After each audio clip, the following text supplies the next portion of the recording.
오늘부터 우리가 다음 달까지 에스라서가 보니까 이어져 있더라고요. 우리가 에스라서 말씀을 볼 건데요. 에스라가 활동하던 간략적인 시대적인 배경을 말씀드리자면 이미 에스라가 활동할 때는 남유다는 나라가 망했어요. 그리고 백성들도 바벨론 포로로 끌려가던 도중 70년이 되자 이제 그 사람들은 해방이 되죠. 그리고 그때가 언제였느냐? 고레스 왕 때였다라는 거예요. 에스라서 1장 아까 1장 1절과 2절 한번 보세요. 바사왕 고레스 원년에 여호와께서 예레미야의 입을 통하여 하신 말씀을 이루게 하시려고 바사왕 고레스의 마음을 감동시키심에 그가 온 나라에 공포도 하고 조소도 내려 이르되 바사왕 고레스는 말하노니 하늘의 하나님 여호와께서 세상 모든 나라를 내게 주셨고 나에게 명령하사 유다 예루살렘의 성전을 건축하라 하셨나니. 아멘. 어느 날 이렇게 보면 한순간인 것 같아요. 나라가 망하고 성전이 무너졌다라는 건 그 사람들에게 굉장한 사건이거든요. 절대 일어날 수 없다라고 여겨진 그 사건들이 여러분 인생 가운데 한 번씩은 꼭 오더라고요. 내 생에 그런 일이 벌어지지 않을 거라고 하는 일들. 이런 일들이 생겨나게 되면 인간은 무너지거든요. 근데 무너진 가운데도 하나님께서는 길을 열어주신다는 거예요. 하나님이 약속한 그 70년의 연수가 차니까 그것도 바사왕, 오늘날 이란이거든요. 페르시아 제국 왕의 마음을 하나님께서 감동을 시키시니까 어때요?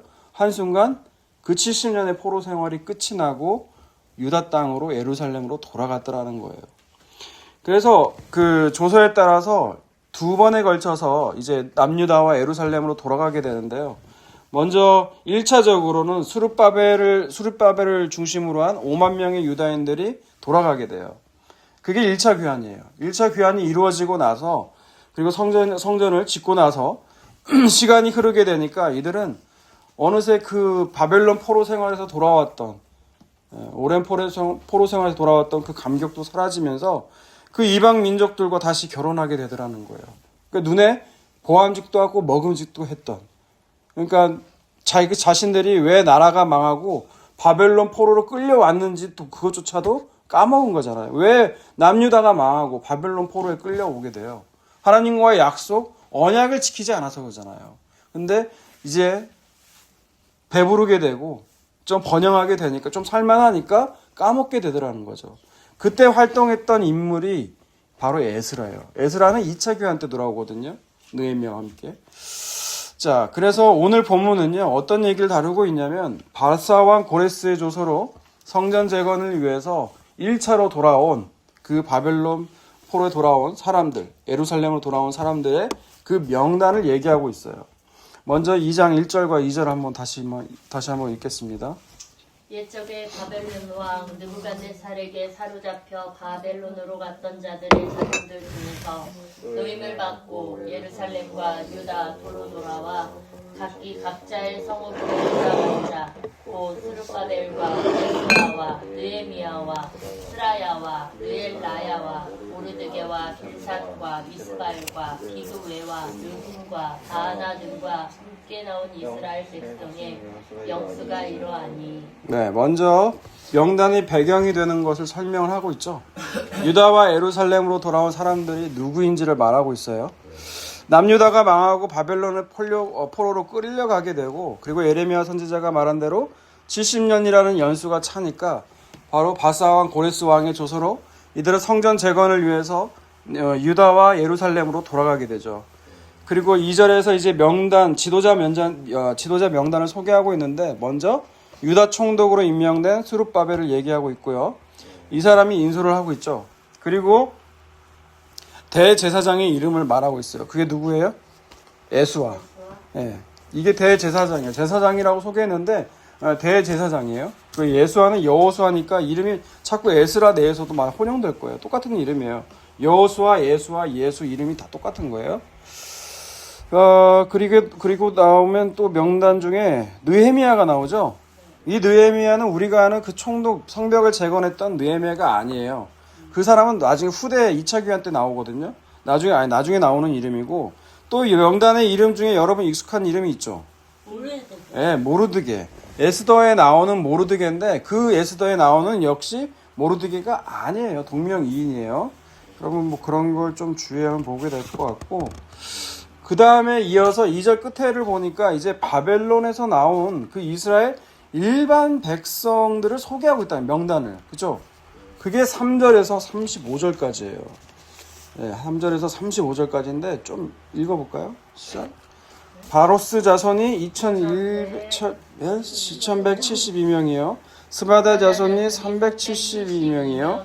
아라 자손이 775명이요. 읽으라고 했어요. 바모압 자손 곧 예수아와 요압 자손이 2772명이요. 엘람 자손이 1254명이요. 삿두 자손이 945명이요. 삭개 자손이 760명이요. 바니 자손이 642명이요. 그베 자손이 623명이요. 아스갓 자손이 1222명이요.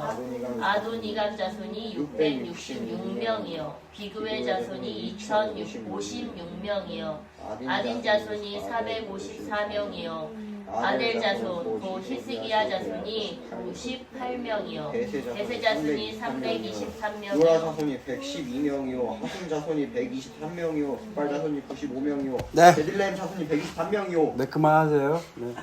이제 그만 읽고 싶다는 말이 여기까지 다 들려요. 여러분 3절에서 35절까지 명단을 보면 일반 백성의 명단인데 읽다 보면 그런 현타가 올 때가 있어요. 이걸 내가 왜 읽어야 되지? 나하고 뭔 상관인데? 지루하고 좀 뭐랄까 왜 이런 것들이 성경에 나와 있는지 그럴 때가 있다라는 거예요. 그런데 여러분 이 포로 지금 남유다와 예루살렘으로 돌아오는 건요. 여러분 생각을 해봐요. 오랫동안 그 먼 타국에서 이방인 타국에서 있다가 갇힌 생활을 하다가 이쪽으로 돌아온 거예요. 자기 고국으로. 그 명단에 자기가 있다라는 건 굉장히 기쁨이죠. 환호의 대상이에요. 슬픔이 아니고 기쁨이에요. 그렇죠? 근데 여기 명단은요. 사실 더 큰 의미를 담고 있기 때문에 오늘 본문으로 다룬 거거든요.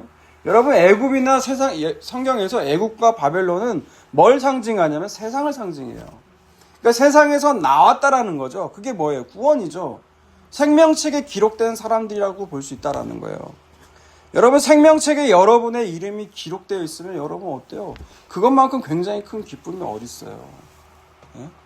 근데 그 명단들이 여기 있다고요. 우리가 저 시대 때만 해도 물론 대학 입학 합격이나 직장에 들어갈 때나 그 명단들이 있잖아요. 예전엔 대자보라고 해서 크게 붙여놨어요. 자기 이름을.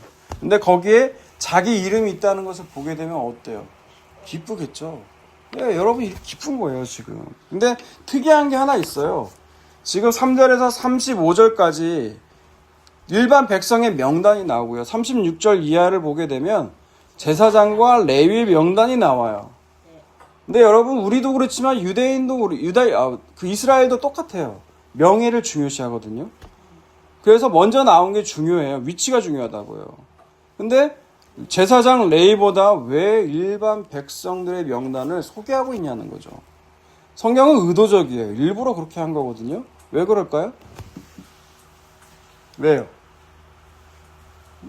반응은 그럴 줄 알았어요. 제가 말할 거긴 한데 여러분 제사장은 역할은 뭐예요? 제사를 통해서 하나님과 백성 사이를 중재하는 역할을 하죠. 그런데 이 제사장이 타락을 하죠. 그리고 그 제사가 형식적인 제사가 되고 제사장들은 어때요? 제사보다는 재물에 더 관심 있는 삶을 살게 되죠. 이런 것들을 타락한 걸 고발해야 되고 감시해야 되는 선지자들도 어떻게 돼요? 또 타락해버리죠. 그래서 에스겔서 22장을 보면 이들의 죄악을 고발을 해요. 에스겔서 22장을 봅니다. 22장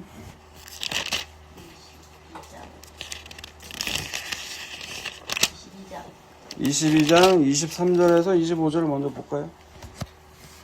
여호와의 말씀이 내게 임하여 이르시되 인자야 너는 그에게 이르기를 너는 정결함을 얻지 못한 땅이요 진노의 날에 비를 얻지 못한 땅이로다 하라. 그 가운데에서 선지자들의 반역함이 우는 사자가 음식물을 움킴 같았도다. 그들이 사람의 영혼을 삼켰으며 재산과 보물을 탈취하며 과부를 그 가운데에 많게 하였으며. 네, 먼저 선지자들의 죄가 무엇인지 얘기하고 있죠. 선지자들은 사람의 영혼을 삼키고 재산과 보물을 탈취하고 과부를 그 가운데 많게 했다라는 거예요. 그리고 28절을 보면 그 선지자들이 그들을 위하여 회치를 하고 스스로 허탄한 이상을 보며 거짓 복수를 행하여 여호와께서 말하지 아니하였어도 주 여호와께서 이같이 말씀하셨다 한다고 이런 죄악들을 범했다라는 거예요.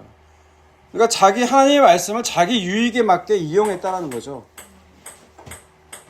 그게 바로 선지자들의 죄라는 거예요. 그리고 이제 제사장들의 죄를 또 얘기를 하고 있죠. 26절 볼까요? 그 제사장들은 내 율법을 범하였으며 나의 성물을 더럽혔으며 거룩함과 속된 것을 구별하지 아니하였으며 부정함과 정한 것을 사람이 구별하게 하지 아니하였으며 그의 눈을 가리어 나의 안식일을 보지 아니하였으므로 내가 그들 가운데서 더럽힘을 받았느니라. 예, 제사장들의 죄를 얘기하고 있어요. 그리고 27절을 보세요. 그 가운데 그 고관들은 그 음식물을 삼키는 일이 같아서 불의의 이익을 얻으려고 피를 흘려 영혼을 멸하거든.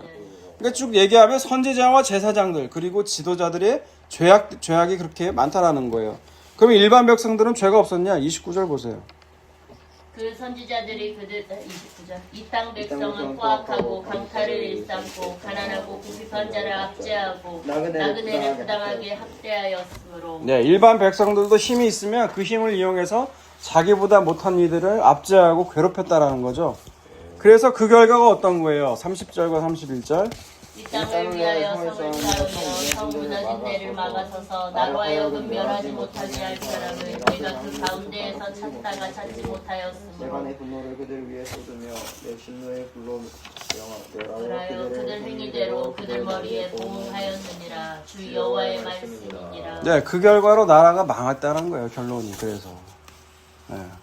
왕과 제사장, 선지자들 이 기름 부음 받은 자 중에 한 사람이라도 하나님 말씀을 따랐다면 나라가 망하지 않았다라는 거예요. 근데 그들 모두 다 일반 백성들까지 다 포함해서 다 제각길로 자기가 원하는 대로 자기가 육체가 원하는 대로 살았다라는 거예요. 그 결과 어떻게 됐다고요? 나라가 망했다라는 거예요. 그리고 그런데 오늘 본문에서 이 제사장들, 레위인들 명단보다 일반 백성들을 그 앞에 놓았다라고 얘기하는 건 하나님께서 누구의 죄를 더 크게 보신다? 일반 백성보다 제사장들, 기름 부음 받은 자들의 죄악을 더 중하게 보신다라는 거예요. 그래서 일반 백성들의 명단을 앞에서 얘기하고 있다라는 거예요. 그리고 다시 본문으로 돌아와서 36절에서 39절 봅시다. 제사장들은 예스아의 집 여디아의 자손이 973명이요 임멜 자손이 1052명이요 바수울 자손이 1247명이요 하림 자손이 1070명이었더라. 예, 제사장의 명단을 얘기하고 있죠. 그 다음 레위 사람의 명단을 봅시다. 40절에 42절. 레위 사람은 호다위야 자손 곧 예스아와 감미엘 자손이 74명이요 노래하는 자들은 아삽 자손이 128명이요 문지기의 자손들은 살룸과 아델과 달문과 아굽과 하디다와 소베 자손이 모두 139명이었더라. 네, 제사장 가문뿐만 아니라 레위 사람들 그리고 찬양대도 있죠. 아삽 자손들 그리고 문지기의 자손들을 다 계수하고 있어요. 자, 그 다음에 보면 이제 특이한 것들이 나옵니다. 이제 43절에서 54절 봅니다. 느디님 사람들은 시아 자손과 히스바 자손과 갑바옷 자손과 게로스 자손과 시아 자손과 바돈 자손과 르바나 자손과 하가바 자손과 아굽 자손과 하갑 자손과 사물레 자손과 하난 자손과 깃델 자손과 가알 자손과 르아야 자손과 르신 자손과 느고다 자손과 갓삼 자손과 우사 자손과 바세아 자손과 베세 자손과 아스나 자손과 무님 자손과 느부심 자손과 박봇 자손과 하그바 자손과 할롤 자손과 바스롯 자손과 무니다 자손과 하르타 자손과 바르고스 자손과 시스라 자손과 데바 자손과 느시아 자손과 하디바 자손이었더라. 네, 보면 느디님 사람들의 그 사람의 개수가 나오는데 먼저 느디님이라는 뜻은요 바쳐진 사람들, 드려진 사람들이라는 뜻이에요. 그러니까 성전 봉사를 위해서 드려진, 바쳐진 사람들이 뭐라고요? 그게 느디님 사람들이라는 거예요. 성경에서 느디님 사람들의 그 유래가 어디서 왔는지 찾아보게 되면 여호수아 때로 거슬려 올라가야 돼요.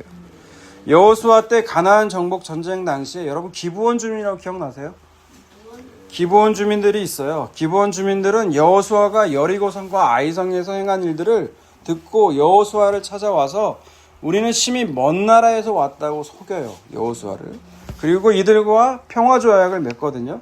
그러다가 나중에야 이제 알게 돼요. 이 사람들이 가나안 원주민이었다는 걸. 자신들이 속은 걸 알게 되는데 근데 여호와의 이름으로 언약을 맺었기 때문에 이들을 진멸하지 못하고 대신 이렇게 말을 하죠. 여호수아서 9장을 보세요. 여호수아서 9장 23절에서 27절까지 보겠습니다. 여호수아서 그러므로 너희가 저주를 받나니 너희가 대를 이어 종이 되어 다 내 하나님의 집을 위하여 나무를 패며 물을 깃는 자가 되리라 하니 그들이 여호수아에게 대답하여 이르되 당신의 하나님 여호와께서 그의 종 모세에게 명령하사 이 땅을 다 당신들에게 주고 이 땅의 모든 주민을 당신들 앞에서 멸하라 하신 것이 당신의 종들에게 분명히 들림으로 당신들로 말미암아 우리의 목숨이 잃을까 심히 두려워하여 이같이 하였나이다. 보소서 이제 우리가 당신의 손에 있으니 당신의 의향에 좋고 옳은 대로 우리에게 행하소서 한지라. 여호수아가 곧 그대로 그들에게 행하여 그들을 이스라엘 자손의 손에서 건져서 죽이지 못하게 하니라. 그날에 여호수아가 그들을 여호와께서 택하신 곳에서 회중을 위하여 여호와의 제단을 위하여 나무를 패며 물을 깃는 자들로 삼았더니 오늘까지 이르니라. 네. 속인 대가로 어떻게 됐다고요? 느디님 사람들을 기브온 사람들을 하나님 집 성전에서 물을 깃고 나무를 패는 종으로 삼았다라는 거예요. 그 후손이 바로 느디님 사람들이에요. 그게 에스라서 8장 20절에도 나오거든요. 에스라서 8장 20절을 보면 뭐라고 나와 있냐면 제가 읽어드릴게요. 다윗과 방백들이 레위 사람들을 섬기라고 준 느디님 사람 중 성전 일꾼은 220명이었는데 그들은 모두 지명받은 이들이었더라 라고 나와 있죠. 예, 이 느디님 사람들이었다는 거예요. 이 사람들이 어디로 왔다고요 지금? 그 명단에 소개되어 있다라는 거예요. 남유다와 예루살렘으로 돌아간다고 했다라는 거예요. 근데 여러분 읽다가요 이게 이해가 되냐고요. 여러분 기껏해야 이 사람은 돌아가면 무슨 일을 해요? 종이에요. 나무 패고요. 물 깃는 허드렛 일이라는 종이라고요. 적어도 이 바벨론 땅에서는 어떻게 살아요? 자기 능력에 따라서 종이에요. 바벨론 땅에 돌아오면 그런 구별 없어요. 그냥 이들은 능력에 따라서 자기가 돈도 벌고 떵떵거리면서 살 수 있다고. 심지어 거기서도 종을 부리고 살 수 있다고요. 그 신분은 자유민이란 말이에요. 근데 어디에요? 남유다와 예루살렘으로 돌아가면 뭘로 돌아가야 돼요? 종으로 돌아가야 돼요. 여러분 같으면 돌아가겠어요? 안 돌아가겠죠. 그러니까 구원 못 받는 거예요. 예. 이 사람들은 하나님의 은혜가 뭔지를 아는 거예요. 자기는 여기에서 호화거리면서 호화거리는 건데 호화롭게 사는 것보다 차라리 어디 있다고요? 성전의 문지기, 악인의 궁궐에 사는 것보다 우리는 궁궐에 사는 걸 좋아하잖아요. 그죠? 그런데 자기는 뭐가 좋다고요? 하나님 성전의 문지기가 좋다고. 문지기. 예? 여러분 그게 하나님의 구원이 무엇인지 하나님의 은혜가 뭔지를 아는 사람들이에요. 자, 그 다음에 또 명단을 봅시다. 55절에서 57절.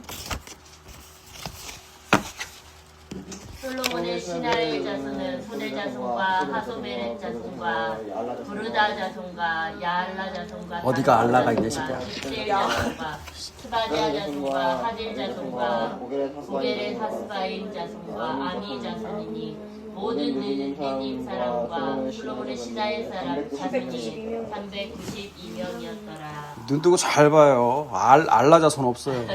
야알라예요. 야알라. 여기 이슬람교로 만들려고 그래요. 55절에서 57절을 보면 바로 이제 솔로몬의 신하의 자손을 말하고 있어요. 이들이 누구를 말하느냐 하면요. 열왕기상 9장 20절과 21절을 보세요. 열왕기상 9장 20절과 21절. 열왕기상 9장 20절과 21절. 이스라엘 자손이 아닌 아모리 사람과 헷 사람과 그리스 사람과 히윗 사람과 여부스 사람 중 남아있는 모든 사람 고 이스라엘 자손이 다 멸하지 못하므로 그 땅에 남아있는 그들의 자손들을 솔로몬이 노예로 역군을 삼아 오늘까지 이르렀으되. 네, 바로 솔로몬 왕 당시에 가나안 정복을 전쟁을 하다 살아남은 원주민들, 이방인이죠. 그 자손이에요. 근데 이들을 어떻게 삼았다고? 종으로 삼았다고요. 성전이나 궁궐, 건축, 각종 노역들 있죠. 국가 노역들, 도로 깔고 막 이런 거 하는 거 있잖아요. 예, 그거에 끌려가서 종으로 삼았던 게 솔로몬의 신하의 자손이라고요. 그러니까 느드님 사람들이나 솔로몬의 신하의 자손들이나 돌아가면 뭐예요? 종이에요, 그냥. 이방인이다고요. 개처럼 취급했던 그 이방인. 근데 그럼에도 불구하고 이들은 어때요? 그 예루살렘으로 돌아가더라는 거죠. 여기서 편안하게 살 수 있는데 얼마든지 돈만 있으면 종도 부릴 수 있는 그런 위치의 사람들인데도 불구하고 어디로 간다고요? 예루살렘으로 돌아가더라는 거예요. 여러분, 그것이 하나님의 은혜와 구원이 뭔지를 아는 귀하게 여기는 사람들이라는 거예요. 그래서 느디님 사람과 솔로몬의 신하의 자손들은 동급이에요. 그래서 58절에 이들을 묶어서 얘기하죠. 50절, 58절 보세요. 오늘 본문. 느디님 사람과 솔로몬의 신하의 자손이 392명이었더라. 네, 그래서 느디님 사람과 솔로몬의 신하의 자손을 같이 묶어버리는 거예요. 종이거든요. 이방인이에요, 둘 다. 네, 그러니까 바벨론 포로에서 돌아온 명단들 중에 이렇게 이방인이고 종이 포함되어 있다는 얘기는 이들도 구약이지만 하나님께서 미리 보여주시는 거예요. 이방인도 하나님의 백성에 들어가게 된다라는 거죠. 여러분, 출애굽할 때 그냥 그 유대인들만 나와요? 아니에요. 출애굽할 때 잡족들도 따로 나왔다고 얘기를 하고 있어요. 여러분, 그 전에로 돌아가게 되면 아브라함 있죠? 아브라함이 갈대 우르에서 떠날 때 누구도 같이 나와요? 예? 아브라함의 종들도 같이 따라 나와요. 예, 아브라함의 종들도 같이 따라 나오고 할례를 받게 될 때 어떻게 돼요? 아브라함 종들도 같이 받게 되는 거거든요. 예, 그런 걸 똑같이 보여주는 거죠. 다시 이제 본문으로 와서요. 59절과 60절을 보세요. 벨멜라와 벨하르사와 부룩과 아땅과 인멜에서 올라온 자가 있으나 그들의 조상의 가문과 선조가 이스라엘에 속하였는지 밝힐 수 없었더라. 그들은 들라야 자손과 도비야 자손과 느보다 자손이라 모두 652명이요. 네, 59절과 60절을 먼저 보면 명단 중에는 포함되어 있어요. 명단 중에 이름이 나와 있는데 이들의 조상과 가문을 알 수가 없어요. 전쟁 가운데 이들도 족보라는 게 있나 봐요. 네, 그 족보가 알 수 없어 신분이 불분명한 자들이 있다라는 거예요. 여러분, 신분이 불분명하게 되면 어떤 불리한 것이 있느냐? 이들이 누려왔던 그 땅에서 그 사회에서 누려왔던 그런 기득권들이 어떻게 되는 거예요? 날아가는 거예요. 그러니까 지금 남유다와 예루살렘으로 돌아가게 되면 전쟁으로 이제 싸울 일밖에 없어요. 폐허가 됐기 때문에. 그러니까 이들이 기다리고 있는 건 고된 노역이나 그런 것들인데 기득권이 있다면 명예라도 지킬 수가 있는데 이들은 아무것도 없단 말이에요. 돌아가면. 여러분 같으면 돌아가겠어요? 안 돌아가요. 우리 주현이 같으면 절대 안 돌아갈 거예요. 예. 근데도 불구하고 이들이 돌아간다는 거예요. 그 명단에 들어가 있다는 거죠. 이런 이들이 또 있어요. 61절에서 63절. 제사장 중에는 하바야 자손과 한보스 자손과 바르실레 자손이니 바르실레는 주야 사람 바르실레의 딸 중에 한 사람을 아내로 삼고 바르실레의 이름을 따른 자라. 이 사람들은 계보 중에서 자기 이름을 찾아도 얻지 못하므로 그들을 부정하게 여겨 제사장의 직분을 행하지 못하게 하고 방백이 그들에게 명령하여 우림과 둠밈을 가진 제사장이 일어나기 전에는 지성물을 먹지 말라 하였느니라. 네. 제사장 중에 이런 사람들이 있다라는 거죠. 분명히 제사장인데 계보와 족보를 찾지 못해서 이들의 귀한 자 명단에 들어가 있다라는 거예요. 근데 이들은 문제가 뭐냐? 족보를 찾지 못하기 때문에 이들이 제사장인지 아닌지 신분이 불분명하다는 거예요. 그러니까 남유다 예루살렘으로 돌아가게 되면 이들은 뭐 해야 된다? 제사를 드리는 제사장으로 일하지 않는다는 거예요. 여러분, 명예를 중요시하는 게 이스라엘 사람들이라고 했죠. 근데 제사장이 가서 제사의 역할을 못해요. 제사장 역할을 못하고 일반 사람들 같이 그냥 짐지고 노역하고 여러분 이런 일을 해야 되는 게 명확하다면 여러분 뭐하러 예루살렘 돌아가요? 응? 여러분 세상 사람들 아니 하나님의 은혜가 뭔지를 모르는 사람들은 눈으로 보면 이들의 선택은 미련한 거예요. 그죠? 얼마든지 이 땅에서 바벨론에서 이 세상에서 안락한 삶이 보장되어 있는데 뭐들로 고생하는 길, 그 길로 가냐는 거예요. 여러분, 이 땅은 폐허가 된 지, 이스라엘은 폐허가 된 지 70년이 넘었어요. 제가 어떤 방송을 보니까 3년이 지나면 신축한 건물도 어떻게 되냐면 사람이 있지 않으면 거미줄이 쳐지고 야생이 되더라고요. 잡초가 자라고 복이 흉해지던 흉가가 되더라고요. 3년만 돼도. 그런데 70년의 세월에 들어갔는데 그 땅은 어떻게 되어 있겠냐고요. 그 땅에 뭐하러 돌아가냐는 거예요. 그것도 돌아가게 되면 성전에 허드레 나무 패고 물 깃고 벽돌 나르고 이런 역할이 하는데, 그것도 신분도 불분명한 사람들이, 제사장들이 돌아가면 고생이 뻔한 그 길을 왜 가냐고요. 그건 뭐냐고요? 하나님의 은혜가 무엇인지를 알기 때문에 가는 거예요. 그들이 기다리고 있는 게 고생과 고난일 뿐인지 알면서도 하나님의 성전에 있는 것이 좋다라는 거예요. 하나님의 집에 있는 것이 더 나는 좋다라는 거예요. 여러분, 그게 구원받은 자의 삶이라는 거예요. 미가서를 봅니다. 미가서 4장. 너는 오늘 죽었어. 미가서 4장. 미가서 4장 봅시다. 미가서 4장 6절에서 10절입니다. 여호와께서 말씀하시되 그 날에는 내가 저는 자를 모으며 특별한 자와 내가 하며 읽으려면 끝까지 잘 읽으세요. 미가서 4장 6절에서 10절.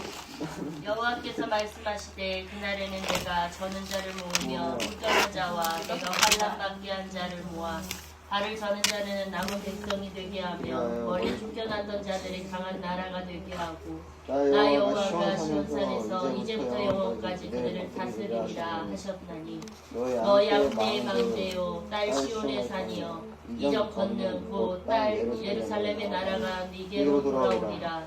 이제 네가 어찌하여 부르짖느냐. 너희 중에 왕이 없어졌고 네 모사가 죽었으므로 네가 해산하는 여인처럼 고통함이냐. 딸 시온이여 해산하는 여인처럼 힘들여 나을지어다. 이제 네가 성읍에서 나가서 들에 거주하며 또 바벨론까지 이르러 거기서 구원을 얻으리니 여호와께서 거기서 너를 네 원수들의 손에서 속량하여 내시리라. 아멘. 네. 미가 선지자는 남유다가 멸망하기 훨씬 이전의 선지자였어요. 그런데 미가 선지자가 예루살렘, 시온이죠. 그게 바벨론 포로로 잡혀 끌려갈 걸 보게 돼요. 근데 하나님께서 그 바벨론에서 구원해서 다시 시온, 예루살렘으로 돌아오게 할 거라는 거예요. 그런데 그 돌아오는 자의 모습을 뭐라고 그래요? 6절과 7절을 보게 되면 발을 저는 자들, 그죠? 그리고 환난을 받게 한 자들의 모습이라는 거예요. 그러니까 오늘 본문식으로 얘기하면 뭐예요? 유대인이 아닌 이방인들, 종들, 신분이 불분명한 제사장들 같이 돌아와서 먼 이득도 볼 수 없고 고생하는 사람들의 모습으로만 그렇게 그려지고 있다는 거예요. 에레미야 31장을 보세요. 에레미야 31장 7절에서 9절을 봅니다. 이사야서 다음에 에레미야가 있죠. 31장 새 언약이 나오고 있는. 이와 같이 말씀하시니라. 너희는 여러 민족의 앞에 서서 야곱을 위하여 기뻐 외치라. 너희는 전파하며 찬양하며 말하라. 여호와여 주의 백성 이스라엘의 남은 자를 구원하소서 하라. 보라 나는 그들을 북쪽 땅에서 인도하며 땅 끝에서부터 모으리라. 그들 중에는 맹인과 다리 저는 사람과 잉태한 여인과 해산하는 여인이 함께 있으며 큰 무리를 이루어 이곳으로 돌아오리라. 그들이 울며 돌아오리니 나의 인도함을 받고 간구할 때에 내가 그들을 넘어지지 아니하고 물 있는 계곡에 곧은 길로 가게 하리라. 나는 이스라엘의 아버지요 에브라임은 나의 장자니라. 네. 에레미야 선지자는 남유다가 예루살렘의 멸망을 목격한 선지자예요. 그죠? 근데 예레미야 선지자 역시 미가 선지자처럼 바벨론 포로에서 돌아오는 자, 남은 자, 똑같은 말이거든요. 남은 자의 모습이 어떤 모습이라고 말을 해요? 맹인과 네. 다리 저는 사람과 잉태한 여인과 해산하는 여인. 네. 그 모습이 맹인이고 다리 저는 자고 잉태한 여인이고 해산한 여인이라고 얘기하죠. 이들의 공통점이 뭘까요? 약자예요. 네, 약자인데 더 구체적으로 말하자면 더 약한 약자. 네, 뭐 기대한 제가. 네. 자기 힘으로는 돌아올 수 없는 사람들이죠. 그죠? 자기 힘으로는 돌아올 수 없는 사람들이라는 거예요. 그러니까 바벨론 포로에서 돌아오는 거를 제가 아까 말씀드렸잖아요. 그게 구원이라고 얘기하는데 왜냐? 그걸 제2의 출애굽이라고도 얘기를 하거든요. 바벨론 포로에서 돌아오는 걸. 왜냐면 성경에서 그 애국과 바벨론은 뭘 뜻한다고 했어요? 세상에서 나온 것이기 때문에 그걸 구원이라고 얘기할 수 있잖아요. 구원은 자기 힘으로 이룰 수 없는 거죠. 그래서 구약에서 이렇게 남은 자들의 모습을 맹인, 전은 자들과 같이 자기 힘으로 돌아올 수 없는 자들의 모습으로 그려지고 있다라는 거예요. 여러분 신약은 어떨까요? 그러면 신약 이 부분만 보고 말씀 정리합니다. 고린도 전서를 봅니다. 1장 고린도전서 1장 26절을 먼저 읽어볼게요. 형제들아 너희를 부르심을 보라. 육체를 따라 지혜로운 자가 많지 아니하며 능한 자가 많지 아니하며 돈벌 좋은 자가 많지 아니하도다. 네, 바울 사도가 말을 하죠. 고린도 교회는 뭐라고 했어요? 문제가 많은 교회였다고 했죠. 분열이 많고 싸우고 오늘날의 교회의 모습과 너무나 비슷한 모습이었어요. 그런데 바울이 얘기를 하고 있는 거예요. 너희들의 부르심을 보라는 거죠. 너희들이 구원받을 때 구원받은 그 모습을 보라는 거예요. 뭐라고 말해요? 육체를 따라 지혜로운 자가 많지 않다라는 거예요. 지혜로운 자가 있을 수는 있어요. 응? 지혜로운 자가 있을 수는 있지만 많지 않다라는 거죠. 또 능한 자, 능력 있는 자가 많지 않대요. 예, 능력 있는 사람이어도 구원받을 수 있어요. 하나님의 주권이기 때문에. 그런데 많지 않다라고 그러죠.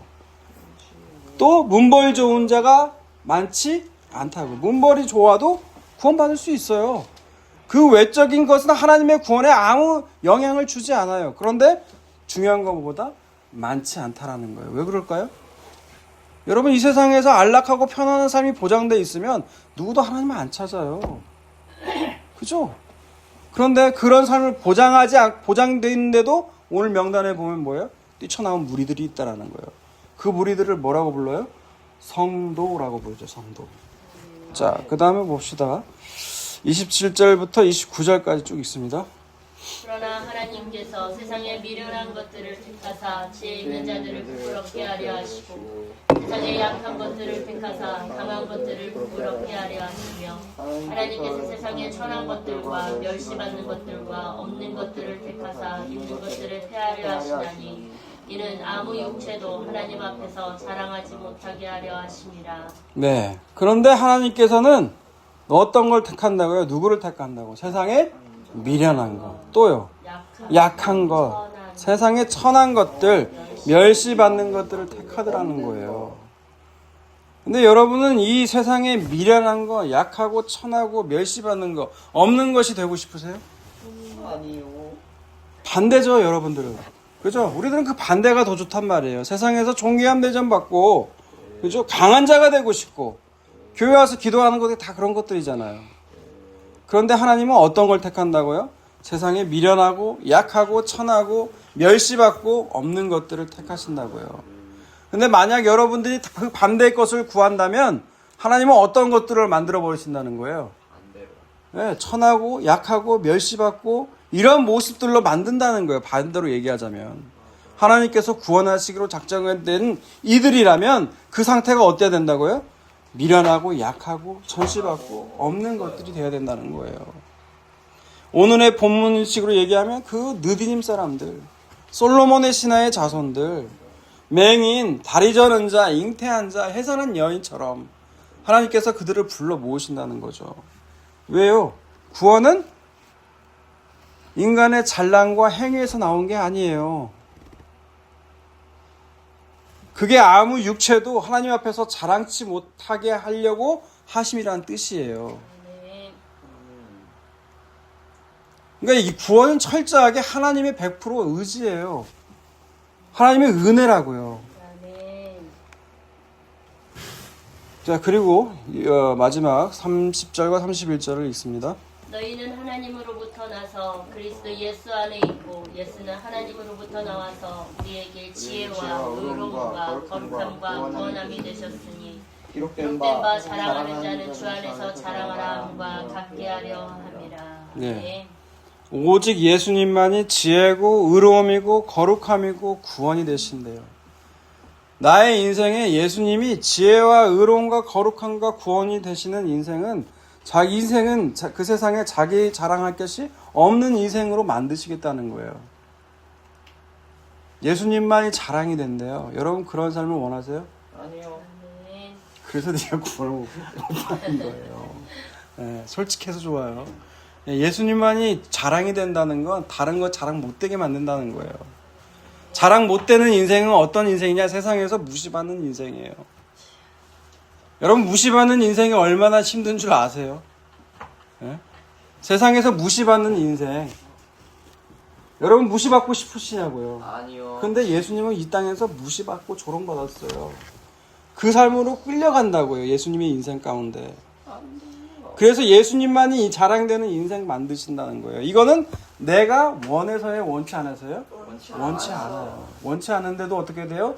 예수님을 믿게 되면 그 인생으로 끌려간다는 거예요. 여러분 그래서 예수 믿는 것은 힘든 거예요. 예수를 믿는다는 건 쉽지 않아요. 아멘. 그래서 여러분의 선택이 들어가지가 않아요. 그러면 하나님께서는 어떻게 되세요? 여러분의 인생을 예수님이 자랑만 되는 그런 자기 부인의 삶으로 하나님께서 이끌어 가신다는 거예요. 여러분 그것이 승리의 비결이고 예수를 믿는 거라는 거예요. 그렇게 되어져 가는 저와 여러분이 되시기를 주님의 이름으로 축원합니다.